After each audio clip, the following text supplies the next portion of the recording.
Hola, bona nit, bona tarda. Això, bona tarda. Vinga, doncs avui tenim la Tate Cabré, que és doctora en Periodisme i Ciències de la Comunicació per la Universitat Autònoma de Barcelona, on també ha sigut professora, i ha treballat amb nosaltres en paisatge urbà, amb la ruta del modernisme, en diverses ocasions, perquè és l'autora de la guia de la ruta Gaudí que va escriure, que vam editar des de Paisatge Urbà l'any 2002, de la guia Josep Puig i Cadafal, que vam editar el 2001, i també de la reedició que vam fer més tard, l'any 2017, i també de la ruta del racionalisme de l'any 2018. També pel seu compte ha escrit un llibre sobre modernisme a Cuba, que probablement avui ens parlarà d'ell, que m'agradaria esmentar que les fotos d'aquest llibre també són teves, també són seves, perquè també és fotògrafa, o sigui, va escriure el llibre i a més va fer les fotos. I recentment ens ha escrit la nova versió de la guia de la ruta al modernisme, que esperem que pugui sortir ja l'any vinent.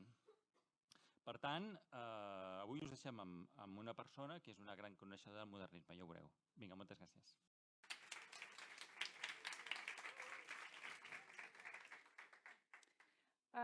Moltes gràcies, no cal que m'atansi, perquè aquesta diadema ja... Moltes gràcies a tots per haver vingut i a la Casa Elizalde per haver-nos hostatjat i a Paisatge Urbà per organitzar aquestes jornades xulíssimes que ja porten 9 cicles i estic molt contenta d'enguany de poder-hi participar. Avui anem a parlar de modernisme tropical. És una mica una de les branques, de les ramificacions del modernisme català, perquè quan vas a Cuba i et comences a documentar una mica sobre modernisme, i no cal ni que et documentis, perquè quan et passeges per l'Havana, i no només per l'Havana, sinó per Camagüey, per Holguín, per Santiago, ho veus i ho vius. I això és el que em va passar a mi l'any 95, que vaig anar a Cuba, i vaig començar a veure, perquè ja estava fent coses sobre modernisme, havia fet la guia del modernisme de Reus, i vaig començar, anant pel carrer, vaig començar a veure, uns balcons de forja com els fa un forjador de Valls, i vaig pensar que raro. I després vaig veure uns vitralls, també molt Art Nouveau, però Art Nouveau de factura catalana, que quan ja estàs una mica de seguida ho distingeixes, no? I vaig començar a veure coses. Aquesta arquitectura del Motllo, que és del Mario Rollán i Folcarà, que és barceloní, i dius, ai, com pot ser que hi hagi tanta cosa catalana al modernisme cubà? No ho entenia. Llavors no hi havia ni una publicació ni una ratlla, no hi havia res de res. I vaig pensar, bueno, que estrany, algun dia podré estirar algun fil. I van anar passant els anys i un dia estava mirant La Vanguardia, quan encara llegíem La Vanguardia de paper, no? I veig un historiador i arquitecte cubà que estava a Barcelona, Pepe Linares Ferrera. L'arquitecte Pepe Linares Ferrera, en visita a Barcelona, ha fet un inventari del modernisme català a Cuba. Dic, oh! Ja està, ja he trobat el fil per estirar. Llavors, de seguida escrivint e-mails a l'oficina de l'historiador de l'Havana, no? Jo vull contactar amb aquest senyor i, bueno, d'una a l'altra, perquè en aquell moment no sabien per on orientar-me, i al final vaig aconseguir parlar amb l'oficina de l'historiador, que llavors era l'Eusebio Leal, i em va dir, sí, cap problema, vine i te'l presentarem. Vaig convèncer amb una amiga de La Vanguardia, la Rosa Mari Bosch, que ara és cap de societat, però llavors era una redactora de la delegació de Tarragona. Va, per favor, anem a Cuba, va. Oh, que ets una pesada, que si anem a Cuba t'estàs tot el rato prenent documentació i m'emborriré com un ostre. No, et prometo que farem vacances, però només dona'm un parell de dies per fer entrevistes. Bueno, va. Vam anar directes a l'oficina de l'historiador i se senta i diu, un momento, i truca. Pepe, que tenemos 2 catalanas que quieren verte. I nosaltres, com si fos d'anar per casa tot. I estàvem, que aquest senyor era com el ministre de Cuba del Fidel Castro, no? I ens vam quedar les dues així, uns sillons allà. I diu, mira, us espera a tal hora. Vam anar allà i, bueno, el senyor allí al menjador de casa seva, la seva germana amb un balancí, i tot era com tan casual, no? Que estrany. I, bueno, va començar a dir aquest edifici allà, aquest edifici aquí, i dic, però vostè no em pot passar una llista amb les adreces? Ah, és que no ho tinc. Dic, vaig pensar, mare de Déu, hem vingut a Cuba expressament i aquest senyor, aquest edifici allà. Bueno, vam anar com vam poder, però ell em va donar el nom d'una historiadora que es deia Viviana Costa, i vaig anar a veure aquesta senyora i llavors ja tot va canviar. O sigui, aquesta senyora ja havia fet una recerca als anys 60, havia fet una tesi que no havia aconseguit publicar però tenia les fotos en blanc i negre de feia 20 anys i a través de la Vivian Acosta vaig poder entrar ja amb llistes en els edificis, documentar, vaig començar a fer viatges, n'he fet 18 en total i així vaig poder treure aquest llibre que us ha parlat el Jordi, que és Catalunya-Cuba, un amor que fa història, que és del 2004, i al cap de 4 anys vaig treure el viatge de tornada, que en comptes de Catalunya-Cuba és Cuba-Catalunya, el llegat dels indians. Llavors aquí hi ha un capítol sencer dedicat al modernisme tropical i hi ha l'altre que és Cuba-Catalunya, el llegat dels indians. Hi ha un capítol de la tornada de la influència colonial i cubana aquí, que com tots sabeu és molt forta. Aquí mateix on estem ara a la casa Elizalde, un fill, Elizalde es va casar amb la Carme Viada, que era filla del Viada que va portar el tren, que era de Mataró, no? O sigui que ella era filla d'un indià. I últimament, l'any passat o fa 2 anys, vaig fer aquest, Els indians catalans, que també té un capítol sobre l'arquitectura colonial a Barcelona i el modernisme català a Cuba. Em sembla que la propera diapositiva, sí, estan els dos, no? Els indians catalans, que té tot aquest capítol dedicat a l'anada i tornada dels catalans i el llegat modernista a cadascun dels dos continents, que és una evolució d'aquest, perquè evidentment el primer llibre no és tan complet com l'últim, perquè vaig anar evolucionant en la recerca i en el coneixement i a base d'entrevistes amb arquitectes, doncs vaig anar. Us he posat aquí un muntatge de les més boniques. Aquí tenim aquí dalt el Cetro de Oro, que està al carrer Reina, en una avinguda principal, que és un modernisme molt franco-belga. Ara després anirem desglosant les característiques del modernisme català a Cuba. El Cetro de Oro és molt bonic i quan jo vaig anar a fer les fotos no estava tan deteriorat com ara, perquè aquesta casa encara no està restaurada. La segona foto baix és la casa d'Antonio Fernández, que és la mateixa que aquesta, que és un edifici amb molta influència neomedieval, que jo l'associo molt amb Puig i Cadafalch. Puig i Cadafalch és el meu arquitecte preferit del modernisme català, és el que vaig fer la tesi doctoral aquí a la Mireia, que està amagada, la Mireia Freixa, que tots la coneixeu, que va estar al meu tribunal de tesi quan defensava el Puig i Cadafalch. I llavors quan veig una casa neomedievalista tan evident com aquesta, amb aquestes entrades aquí al damunt de la porta, veig un Puig i Cadafalch directament, perquè aquests entradors i tot, juntament amb la decoració, amb les columnes, et porta al cas Ametlet, porta al cas Terrades, et porta a tots els edificis neomedievalistes de la primera etapa del Puig i Cadafalch. I per últim aquí, aquesta d'aquí dalt, que és un dels balcons ondulats que a mi em transporten a l'acabament de la Casa Calvet de Gaudí. Llavors aquesta seria una que té reminiscències gaudinianes. Tirem enrere perquè aquí hi ha la casa sencera. Veieu aquests balconets d'aquí dalt?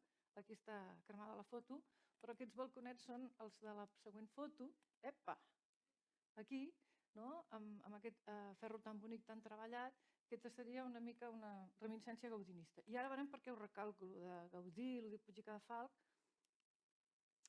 perquè el modernisme català-Cuba, que quan estava denostat i criticat li deien catalanismo, però en plan negatiu, i després quan el reconeixen diuen Art Nouveau català, o simplement diuen Art Nouveau i obvien lo del català, és una barreja de llegat gaudinià, llegat Puig i Cadafalchià i llegat domenequià de Domènech i Muntaner. O sigui que els 3 grans noms del modernisme català, quan vas per l'Havana, per Camagüey, dius, ai mira, un que s'ha deixat influenciar per Domènech i Muntaner, un de Puig i Cadafalch, un de gaudinista, i és molt evident. I tots aquests 3 autors, el llegat de tots 3, s'amalgamen amb els trets de l'arquitectura colonial havanera, que ara anirem veient una mica quins són, i després també amb el modernisme internacional, franco-belga, una mica de secession vienesa, i aquest mix és el que resulta en el modernisme tropical.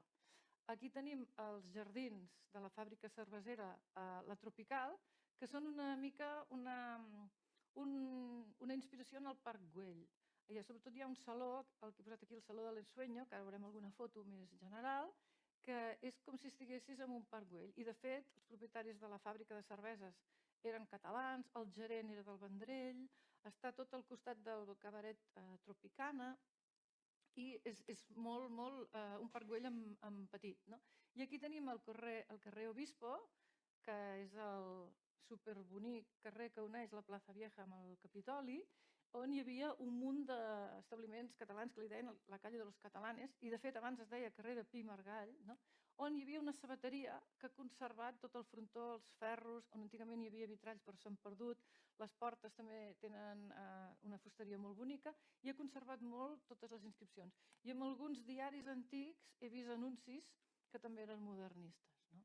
Aquí he posat una mica de lírica per fer bonic, no? Edificis construïts en diverses ciutats per mestres d'obra, sobretot mestres d'obra, és una arquitectura que no és una arquitectura de grans arquitectes en majúscules, sinó que és una arquitectura senzilla i popular, que és el resultat de les grans migracions de catalans que va haver a Cuba a principis del segle XX, sobretot el 1900, que és l'època de boom del modernisme internacional, és una època en la qual arriben a Cuba molts emigrants, perquè hi ha crides del govern català perquè vingui gent a treballar en el ferrocarril, que s'està construint el ferrocarril que travessa tota la illa, no? I llavors amb aquesta avalanxa, perquè hi ha aquesta crida des del govern que garanteixen sous i garanteixen beneficis als artesans que hi vagin, és aquí que van molts mestres d'obra i molts artesans catalans. Llavors hi van els ferrers, els fusters, els paletes, que fan les coses que feien aquí abans de marxar allà, que feien a Vilanova i la Geltrú, a Valls, a Sitges,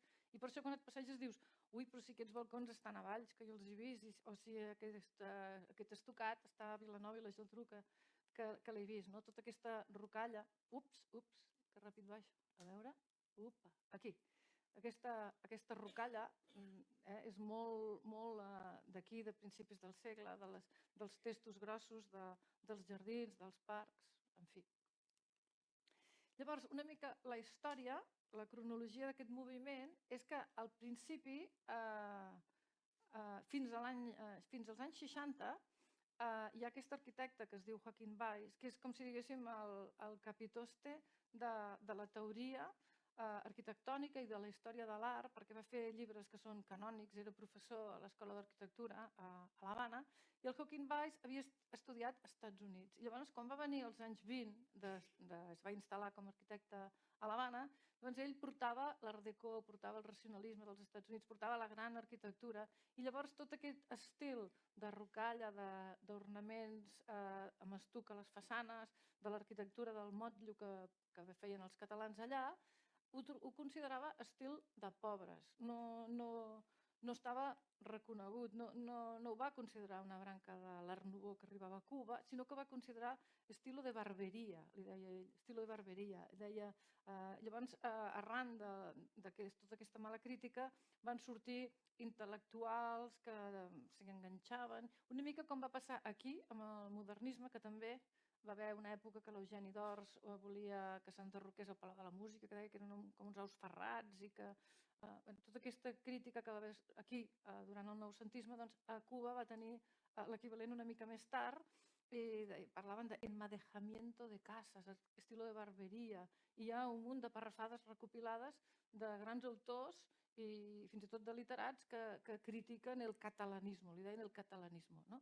Però, en canvi, apareix la Vivian Acosta als anys 60 i a principis dels 70, que com redescobreix, s'ho estima, aquí darrere tenia una làmpara Tiffany's, que era autèntica, perquè ella ho estimava. I ella m'explicava que se n'havia anat a Camagüey amb un fotògraf i anaven als cementiris amb un plomero i amb draps per netejar les coses per poder-les fotografiar, perquè eren obres d'art, eren escultures, eren motllos que ningú els havia donat importància, i llavors als anys 70 estaven tots bruts i plens de pols, i fins i tot el fotògraf, per anar a fer les fotos, ho havien com de restaurar una mica abans d'anar a fer la foto perquè estava tot trinxat, no?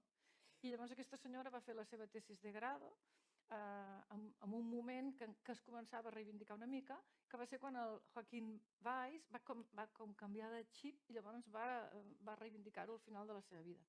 Aquest senyor és el José Linares, que era l'arquitecte de l'oficina de l'historiador, i aquest és l'historiador de l'Havana, l'Eusebio Leal Spengler, que va arribar a ser tan poderós a l'Havana reconstruint coses que fins i tot es deien que si seria el proper Fidel Castro. En un moment donat es va arribar a dir, no? Que seria ministre de Cultura, que seria el proper Fidel Castro, però al final va morir i no va arribar a ser el que s'havia preparat, però va deixar un llegat importantíssim a l'Havana, que si heu estat els últims anys, qualsevol edifici restaurat, que val la pena, que reobert, rehabilitat, té la placa, Oficina de l'Historiador de l'Havana. Va fer molta rehabilitació d'edifici, va fer hotels, va fer cases llars per maternitats, per noies que tenien dificultats en la gestació, va fer llars d'avis, va fer llars per nens orfes, va fer tota una obra social importantíssima i al mateix temps va fer una obra de restauració brutal. Aquí va venir a Barcelona, va fer un pregó de la Mercè un any. Era una persona que s'estimava molt Barcelona, s'estimava Catalunya i et parlava de tots els cubans que havien vingut a estudiar a la Universitat de Barcelona, Céspedes, polític. O sigui, era una persona que tenia un lligam. El seu fill, el Javier Leal, va obrir una agència de viatges que es diu Online Tours a Barcelona i, en fi, que era una persona molt lligada i molt orgullosa del patrimoni català a l'Havana. I ell, el José Linares, era la seva mà dreta perquè era l'arquitecte i urbanista de l'oficina de l'historiador. I ell va ser el que va escriure l'article que jo vaig llegir a La Vanguardia, es va deixar entrevistar per una entrevistadora de La Vanguardia, no? On deia que s'estava fent l'inventari del modernisme a l'Havana perquè precisament l'Eusebio Leal va tenir interès en recuperar-ho. No? Aquesta ha sigut una mica l'evolució. Llavors, una mica les característiques, és una arquitectura del motllo, jo us he posat aquí un frontó de finestra d'estuc, no? Que són els que va promoure el Mario Roland des de la seva fàbrica i això li dona molt el tret distintiu sobre altres ramificacions del modernisme a Llatinoamèrica. No? Llavors, estem parlant de la mateixa cronologia del 1900 de l'Art Nouveau a nivell internacional, no? Digue-li Belle Époque, 1900, Change of the Century, i té aquesta característica de l'arquitectura del motllo, més que de l'estructura de les obres en si. Estem més parlant del parament exterior que de l'estructura. No? Aquí parlo de l'arribada, que us he esmentat abans, de molts artesans catalans a finals del segle XX i principis del primer, que formen tots aquests casals catalans i comunitats catalanes que estan molt cohesionats i que actuen com a lobby. Llavors, la seva metròpoli és Barcelona i es subministren a base de proveïdors catalans. Per exemple, el Ramon Planiol, que és un mestre d'obra que té molta presència al Maresme, fa una fàbrica de rajoles. El besavi de la Pilarín Vallès, en aquest cas no és a Cuba però és a Venezuela, importa ceràmiques i porcelanes. Una altra família que es diu Pons, que tenen la casa aquí al carrer València, que també és la casa Pons modernista, obren botiga de sanitaris. El Mario Roland, que he dit, fa motllos. O sigui que es munta tota una xarxa de proveïdors catalans que els mateixos constructors van als proveïdors i els catalans, a través dels casals catalans, que són molt potents a Cuba i encara existeixen avui en dia, no? Pensem que el casal català de l'Havana és la més antiga del món. Es diu BSNC, la Societat de Beneficència de Naturales de Catalunya, i és el casal català més antic de tot Llatinoamèrica. No? I encara avui en dia hi ha el casal català de Camagüey, de Santiago, de Matanzas. I llavors aquí en aquesta època és quan es cohesionen entre ells i s'ajuden entre ells, no? Fan un lobby de catalans a Cuba. I aquest és el punt últim de característica, que es fusionen amb la cubania local. No?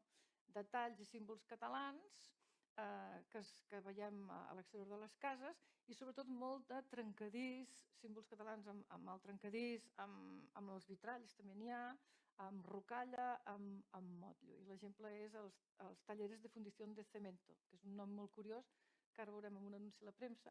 I aquesta és la casa de Damaso Gutiérrez, que popularment li diuen la Loma del Mazo, perquè està damunt com un turonet que es diu la Loma del Mazo, que forma part del barri, allí als barris els diuen repartos, no? De la Víbora.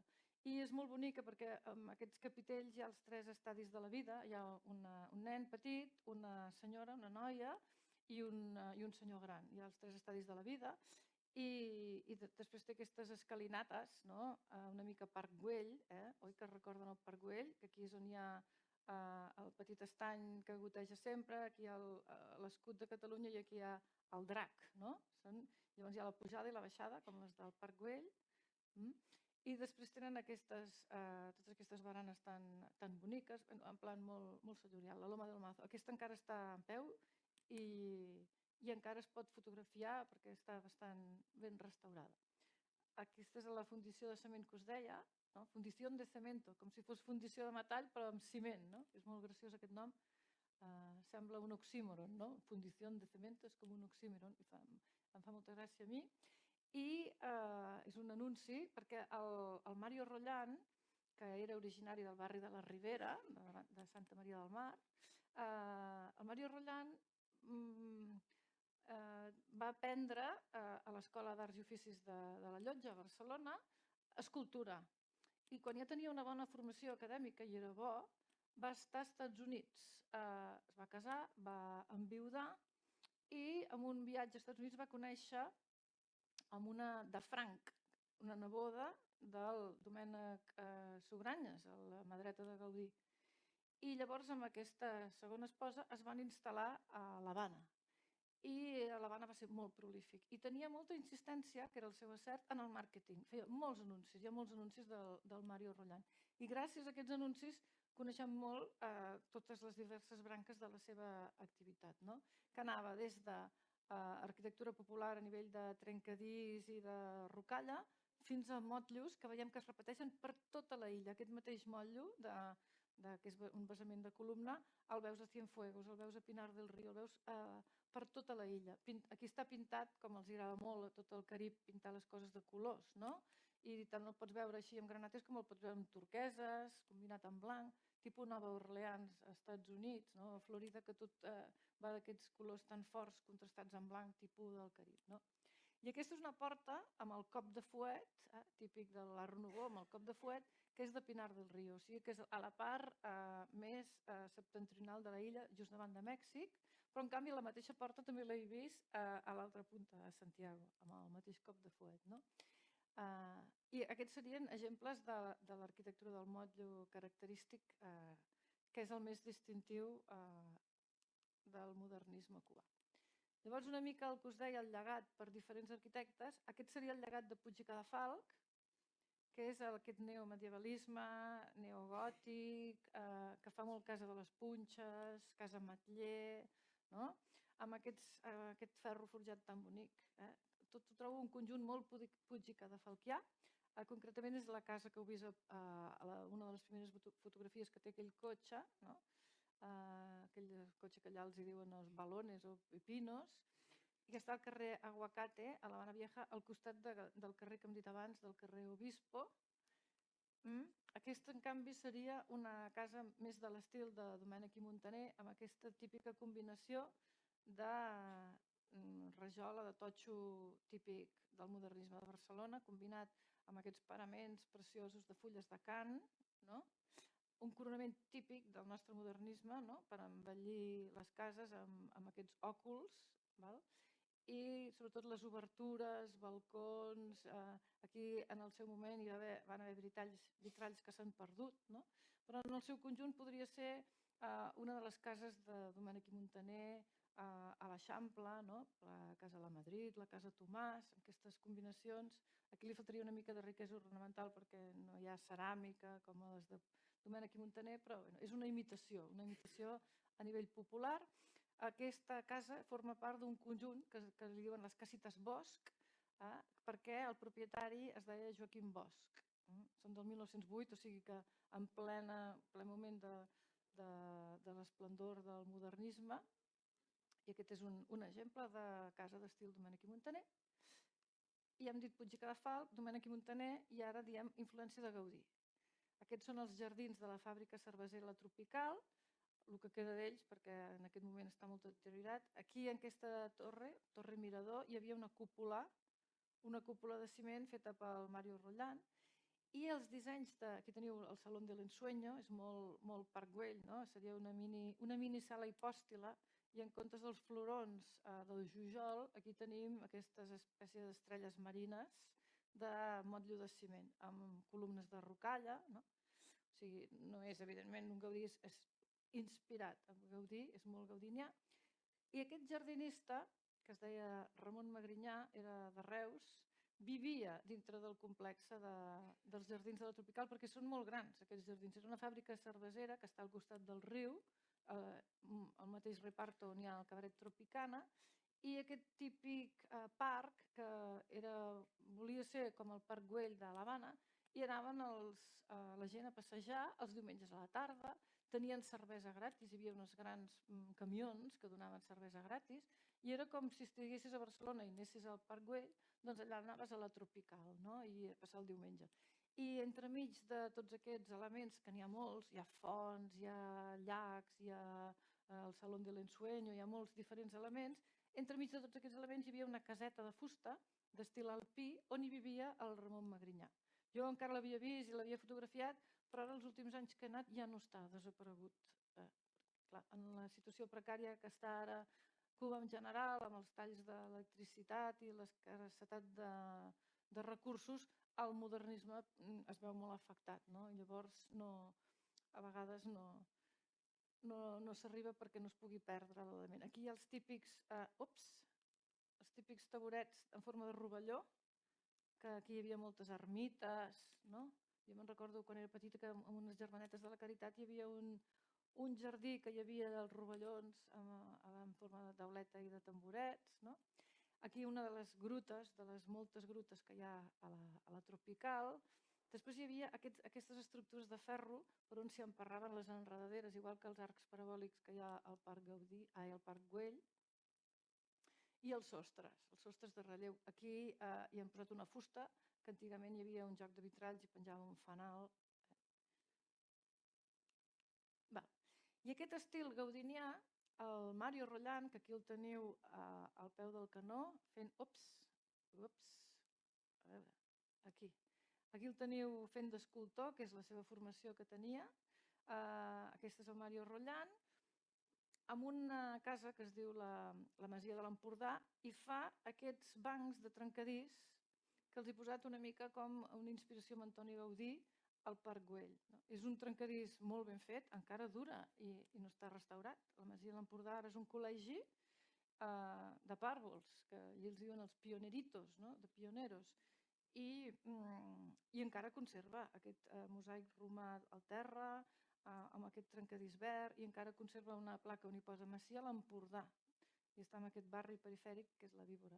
I aquí tenim una altra reminiscència gaudiniana, amb una casa del carrer Neptuno, que també està a Centro Habana.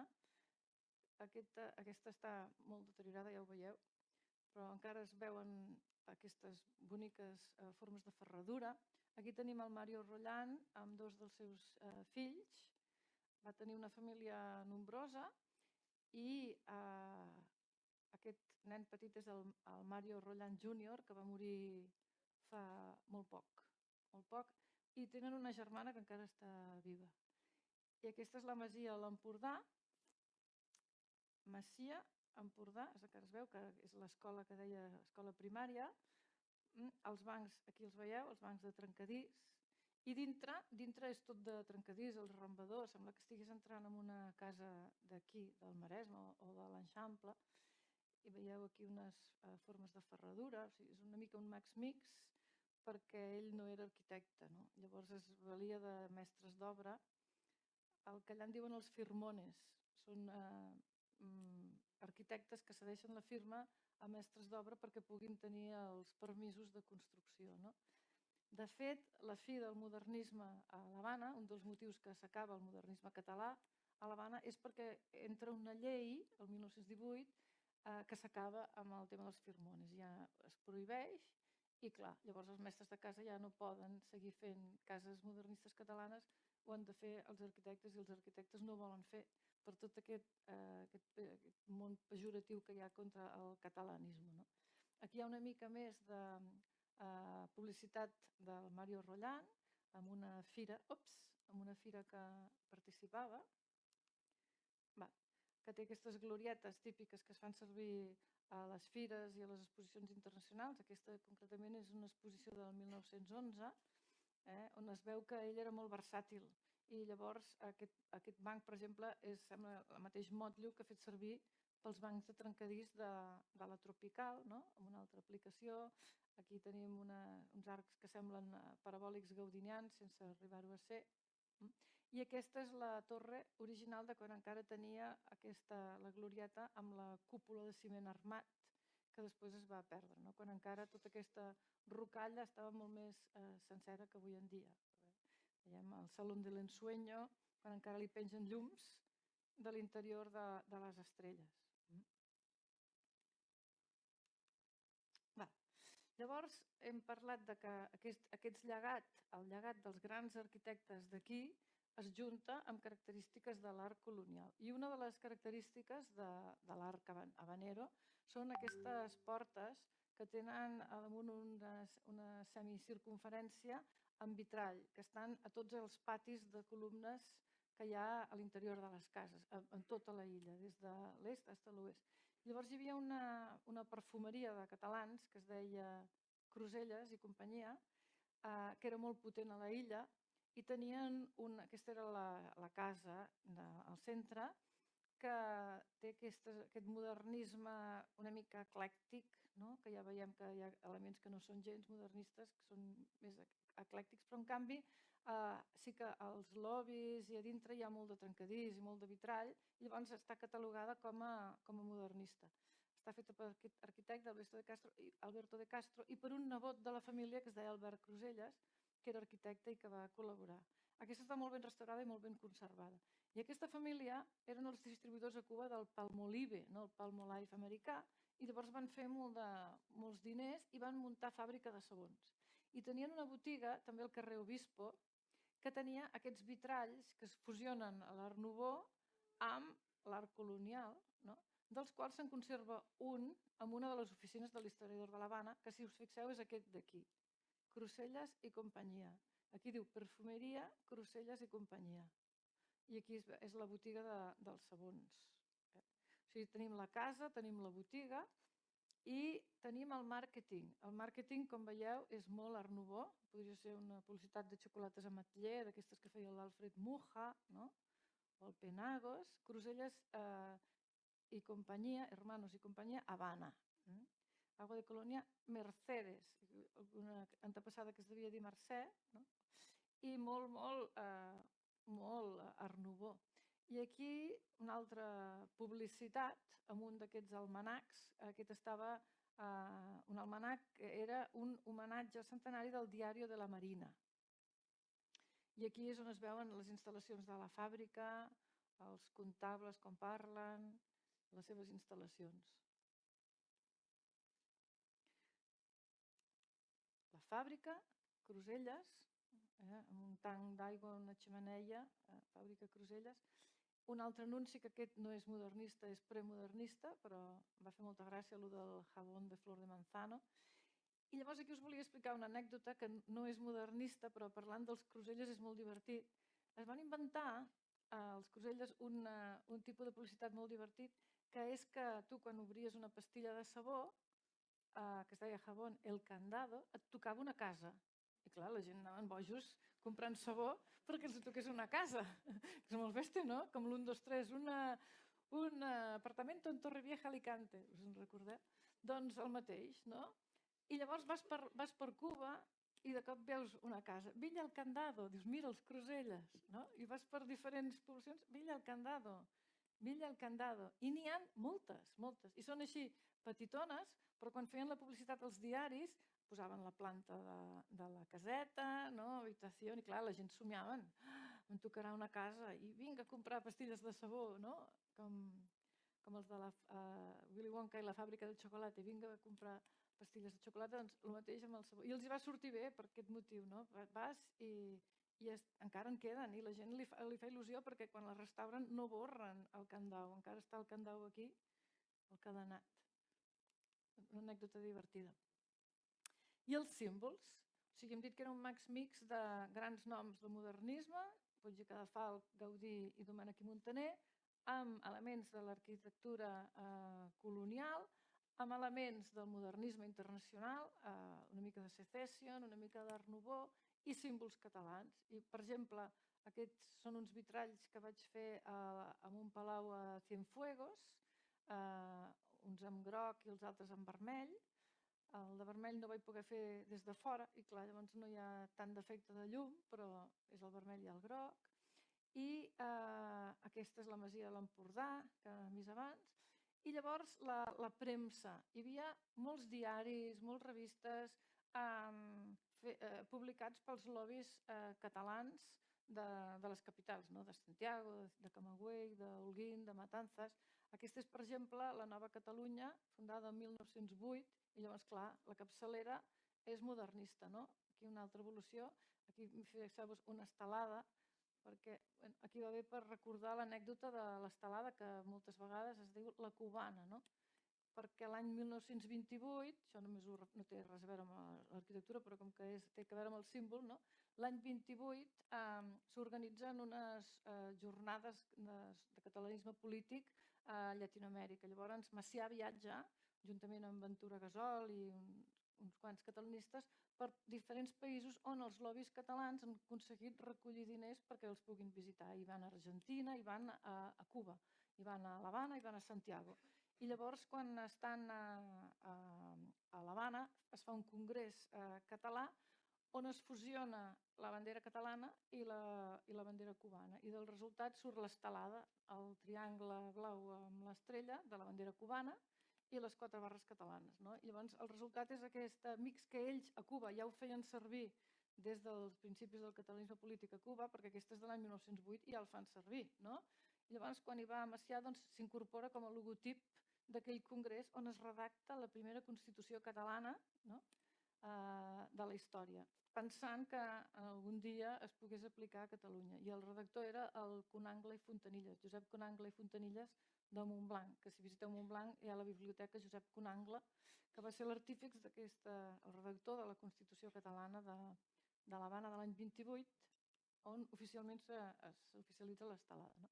Llavors, fem una mica de recorregut fora de l'Havana. L'Havana està aquí dalt, Mèxic està aquí, perquè ens situem, aquí hi ha Florida, els Cayos de Florida, i llavors com a epicentre tenim l'Havana, però van haver molts catalans, sobretot aquí, a Oriente. No?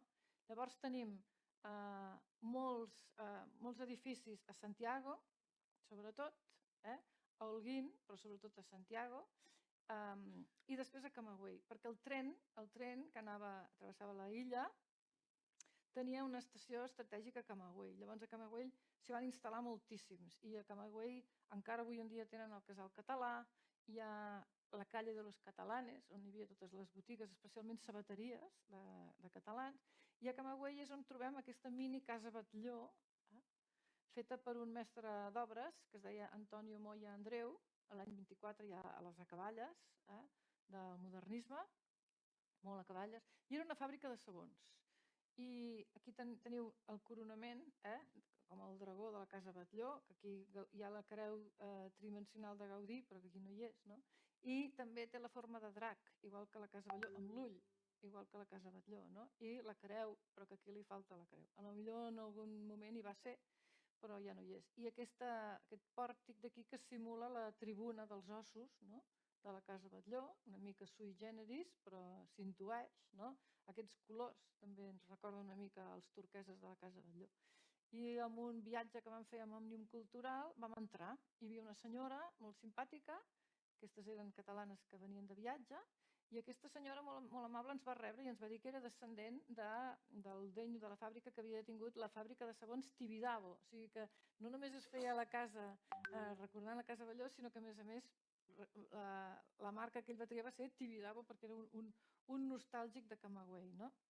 Aquí hi ha un casal català molt actiu on fan panellets, però com que no tenen ametlles ho fan amb moresc, amb blat de moro, no? Amb maní, diuen allà, i llavors fan unes carreres de bicicletes engalanades, que són copiat d'unes que es feien a Sitges, i sí, a Camagüey continuen fent bullir l'olla de la nostàlgia, no? Els descendents de catalans que van anar precisament amb la construcció del ferrocarril. No? Després tenim a Matanzas, aquí que hi ha una ermita de Montserrat, que és una còpia d'una que hi ha a Catalunya i està reconstruïda, està molt bonica, i la va fer un grup de catalans que hi havia allà que es deien La Colla, no? Una colla, li deien La Colla, i després també tenim aquí a Pinar del Río unes cases modernistes molt, molt boniques. Seria una mica la distribució. Això és a Cienfuegos, a veure, que us ensenyo Cienfuegos, que està aquí, al costat de Trinitat, que és allà on es visiten el Valle de los Ingenios, on allà es parla d'esclavisme, dels ingenios sucrers i tot això, i al costat hi ha Cienfuegos, que hi ha aquesta bahia, que és molt xula, molt gran, que davant de la bahia hi ha un cementiri on hi ha art funerari encara de catalans. I a Cienfuegos, aquí, aquesta és la bahia, aquí tenim el Palacio Ferrer, que era un senyor de Begur que va fer molts diners al port de Cienfuegos, i aquí hi ha un palau que avui en dia és de color blau cel, tot això és trencadís, i avui en dia és com una secció de cultura de l'Ajuntament de Cienfuegos. Aquest palau està al patio central, al Parque Central, una gran plaça, on hi ha el Palacio Terri, molt famós, a Cienfuegos, molt bonic. Després tenim a Camagüey, que és al centre de la illa, on aquest lloc que hi va anar tanta gent a fer el tren, que hi ha l'Ajuntament, que també és molt bonic, i és del Claudio Munz. I després al Parque Central, totes aquestes ciutats sempre tenen una gran plaça al mig que es diu el Parque Central, i hi ha aquesta font de rocalla que li diuen la Gruta. La Gruta. Gruta del Casino, perquè tota aquesta zona del parc és el casino. Aquí a Camagüey també hi ha edificis d'escolapis catalans, els escolapios catalanes, però com que no són modernistes ja no he posat, però hi ha molta cosa de catalans, només he posat les coses que m'han semblat més modernistes, no? Però hi ha molt de llegat català a Camagüey. Noms i artífecs del catalanisme, tenim aquest constructor, el Ramon Planiol, que era del Maresme. De fet, quan va tornar com indià, a Sant Pol de Mar es va edificar aquesta casa, que és molt vistosa i molt llamativa, i el Ramon Planiol és el que hem dit abans, que va fer una fàbrica de rajoles i complements ceràmics. Veiem aquí que té amb el trencadís i amb tota aquesta part ceràmica molta afició aquest senyor a posar rajoles.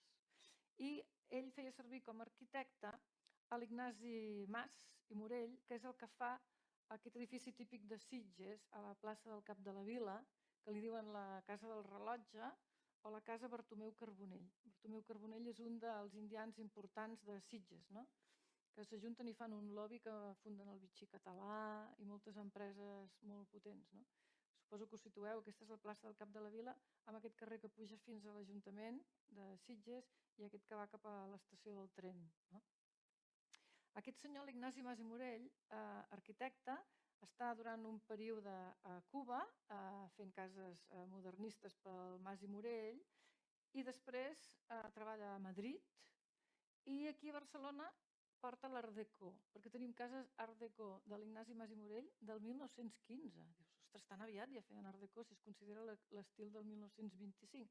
Però hi ha la Casa Vidal, els Jardinets de Gràcia, pujant a la dreta, que hi ha una V gegant damunt de la porta, que tenia una cúpula Art Deco que va desaparèixer durant la Guerra Civil, és de l'Ignasi Mas i Morell. O sigui, és un arquitecte que evoluciona, fa l'evolució clàssica del modernisme a l'Art Deco, perquè estava fora de Barcelona. Si hagués estat a Barcelona hagués fet modernisme, noucentisme, però estar fora de Barcelona va fer modernisme Art Deco. No? Són dos noms molt coneguts. I precisament aquí estem amb l'evolució del modernisme cap a l'Art Deco. Aquí tenim cases que també tenen reminiscència catalana. Aquest és l'edifici de la Moderna Poesia, que també està al carrer Obispo, que aquí és on va treballar el germà del poeta, com es diu el poeta del port de Barcelona? El de les grues, Salvat Papasseit, ara. Aquí treballava el germà de Salvat Papasseit i és super art déco, també està al carrer Obispo, ja arribant al Floridita i al Capitolio. I aquí tenim l'edifici Bacardí, dels Bacardí del Rom de Sitges, que és l'edifici art déco per excel·lència de l'Havana, no? És super art déco amb tots els detalls, vestíbul, coronament, tot molt art déco. I aquesta és l'evolució natural de l'art déco. Però també hi ha, a mi m'agrada molt, aquesta espècie de gaudinisme arquitectònic, que és una evolució del modern style internacional i de l'art déco, que es manifesta a través d'arcs parabòlics per tota l'Havana. És que n'hi ha moltíssims, moltíssims. Aquesta és la sinagoga de l'Havana. Després, a les escoles pies de Guanabacoa, on anava mossèn Cinto quan anava a Cuba, també tenen un hall tot ple d'arcs parabòlics, amb unes escoles pies, que és una cosa més curiosa, no? Aquesta és l'església de Miramar, de Santa Mònica, també aquests arcs parabòlics a tot l'enteixinat, molt bonica. Aquí, a fora d'aquesta església, és on es fan aquelles processons de gent vestida de blanc que protesten contra el règim, a Miramar. I aquesta es considera l'estil d'avantguarda d'abans de l'arribada del Fidel Castro amb el triomfo de la Revolució, l'any 59. Aquesta seria l'arquitectura característica de la modernitat cubana, no? Que jo el considero gaudinisme arquitectònic per aquesta proliferació d'arcs parabòlics que tenen fins i tot al cementiri. Hi ha paraboloides hiperbòlics amb panteons funeraris i arcs parabòlics com aquests que hem vist, per exemple, el sepulcre dels periodistes, de l'associació de periodistes, també és tot d'arcs parabòlics. I aquesta és molt graciós perquè quan el Fidel Castro fa el cop d'estat el 59 i triomfa la Revolució cubana, necessita un llenguatge arquitectònic propi per poder fer un estil de la Revolució. I llavors contacta amb els arquitectes joves que en aquell moment estan lluitant per fer una arquitectura diferent, el Ricardo Porro i gent que estan fent aquest racionalisme que el que fa més gràcia és que està basat en la volta catalana, perquè tenien un constructor que es deia Soler que els hi va ensenyar a fer la volta catalana, de maó de pla. Llavors la van fer amb moltíssimes varietats, així com a costelles, així foradada per tot arreu, gràcies a aquests mestres d'obra, aquest Soler especialment, que feia aquest mestratge, no?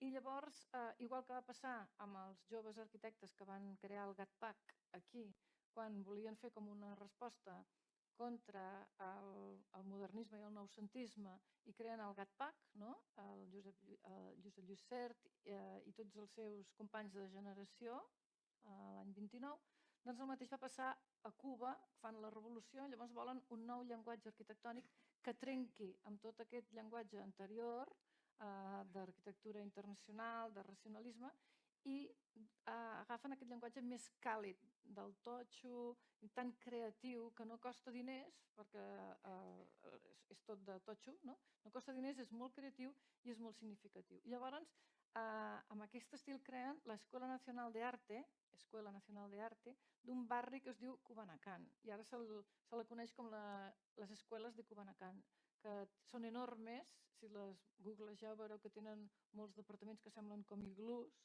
i hi ha departament de dansa, departament d'art, i avui en dia encara es conserven perquè, malgrat van estar abandonades durant molts anys, perquè va haver el drama de que, com molta gent que va apoyar a Fidel Castro quan va fer el triomfo de la Revolució i l'entrada de los barbudos a l'Havana, el van apoyar perquè es pensaven que seria la panacea, perquè va començar a ensenyar als nens pobres i tot això que va fer, però quan van començar a fer tantes expropiacions massives i la gent va veure que s'estava tornant com antipopular, no? Llavors tots aquests arquitectes van fugir, se'n van anar a viure a l'estranger i el mateix va passar amb els constructors, amb els empresaris, tothom que va poder va marxar del vaixell que s'enfonsava i llavors el Fidel Castro va anar en contra d'aquest estil i ja no va subvencionar, es va abandonar i havia sigut una flor de maig, una flor d'un dia del triomfo de la Revolució que després va desaparèixer. I aquí acabem amb una secció de la Fundició de Cemento del Mario Rollán dedicada a l'art funerari. He pensat que seria una manera d'acabar l'art funerari. perquè si heu vingut mai a les meves xerrades sempre acabo amb art funerari. És la meva manera d'acabar les coses.